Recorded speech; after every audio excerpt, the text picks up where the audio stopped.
Gary Vaynerchuk said that if you're not producing 100 pieces of content daily, you're losing on a great opportunity that's on the table. Alex Hormozi even himself produces 250 pieces of content every week. Now, what you're saying is, I am a small business owner, I am a solo marketer, I don't have the team to help me produce the content, and I don't have the resources. So how do I catch those attention? How do I catch those eyeballs and turn them into revenue? Don't worry, today we're gonna be discussing 7 actionable tips that you can implement so you can produce content on the fly and you can compete against big businesses and you can improve your marketing and get those eyeballs and be top of mind for your audience. So let's talk about tip number 1. So tip number 1 is batching. So let's take a cue from cooking shows where they produce all the ingredients in advance before they start cooking. So that's what batching means. First, batch your content and your tasks. Schedule a day where you will produce all the ideas, research ideas, and do the research in just one day. Set a date for production where you will film all those ideas in one day, and schedule a day when you'll just be editing those content for yourself. Not only this will save you time, but this will also save you energy and you will maintain the momentum. So what we do normally is we set a day for just research. We just sit and think of topics and list them down, and then we set a date producing content. We produce about 3 to 4 content in a day because we try to post weekly. So what you can do is set half a day to produce your content. You'll need about maybe 1 hour to produce a 10 to 15 minute video like this, just talking to the camera, especially if you have rehearsed your script before filming. There are days that you don't feel like talking. So when you have set a day when you're going to film all your content in one day, if you're outsourcing that videography of that, you will save time, you will save money because you have outsourced it, and then you're producing all that content in one go. And plus, you will have consistency in your style because some days, like myself, some days I don't feel like talking. You'll notice that we have videos that I am a bit high-pitched. There are videos where I have a lot of energy. So if you produce a content in one day or you batch produce them in one day, you'll see there's consistency as well. The next technique is repurposing.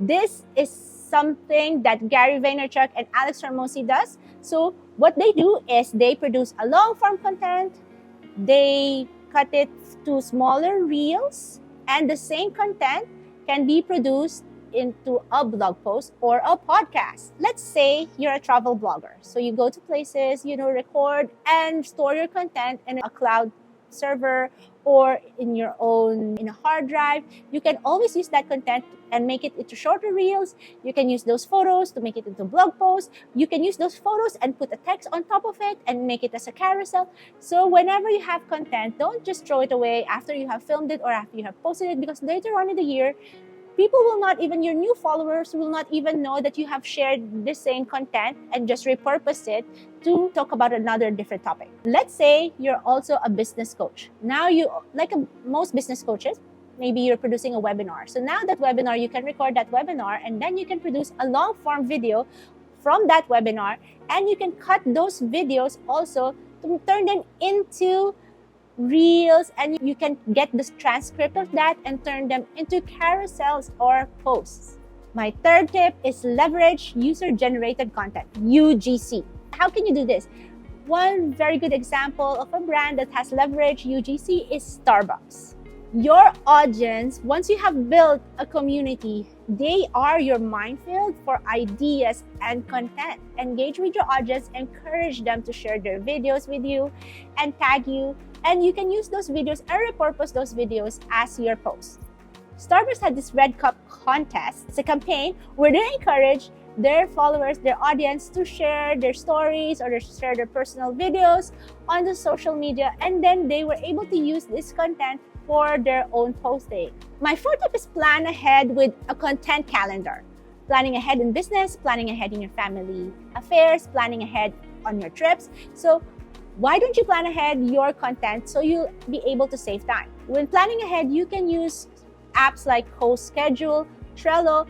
We use Notion to plan our content calendar for our team. So where we put our content, and so we have this big content, and then we know that we'll divide them into reels, we'll turn them into a blog post, and then we have those schedules plotted. So we know that this big piece of content has been repurposed, and when we will be posting this content as a story, as a reel, as a carousel, on LinkedIn, on Instagram, as a YouTube short, or on TikTok.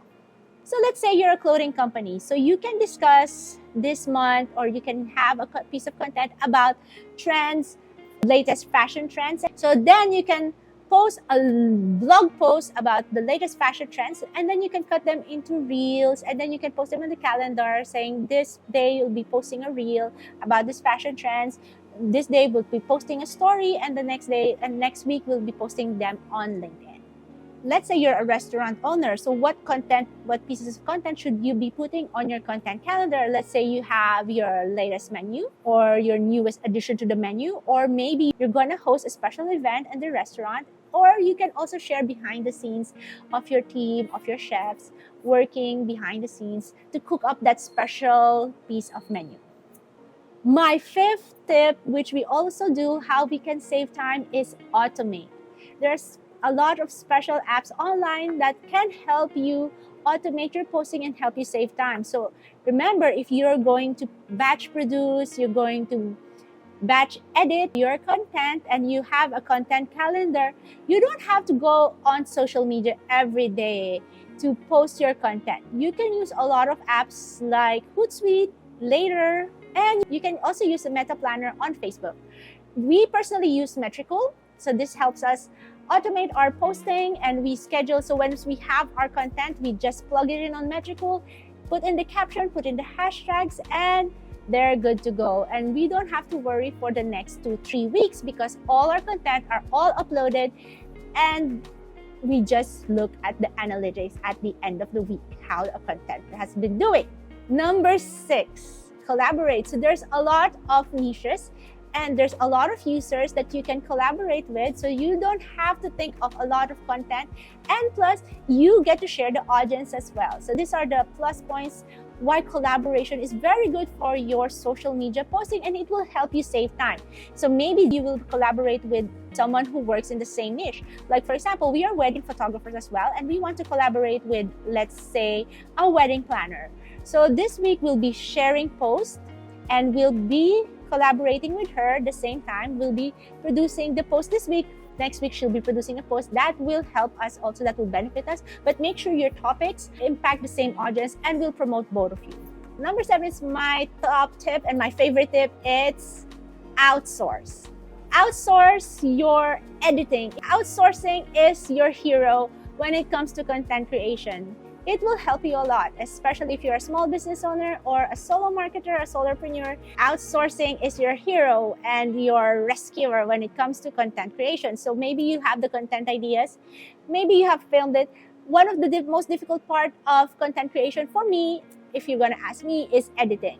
So I like coming up with ideas. Producing it sometimes is a bit tasking, but being the face of the brand and being the face of the business, I need to be in most of the videos. So maybe it's the same thing for you. If you have a faceless video and if you're focusing more on your products and your brand, then you can outsource as well the filming. For me, one thing that you can really outsource is editing. Adding those fancy text, adding those fancy music and transitions. This is something that you can outsource. Look for a reliable editor that can give you and produce for you those content, and make sure you include them in your budget because they're sometimes not really cheap, but you can find reasonable editors. So you're gonna outsource them and pay for it, but imagine the ROI it will bring you, how much time it will save you. I hope these 7 tips have helped you a lot, and I hope that you'll be producing a lot of content this week. Maybe you'll not go for that 100 pieces of content yet. Maybe you'll not even have the 250 pieces of content like Alex Hormozi, which he produces every week, but at least try to be consistent. I hope these tips have helped you come up with techniques, with a schedule that will help you be consistent. And if you still need help, you can click the link below and schedule a 15-minute free discovery call on how we can help you with your content creation. If you like this video, please don't forget to hit the subscribe button and like it. And I hope to see you in our next episode.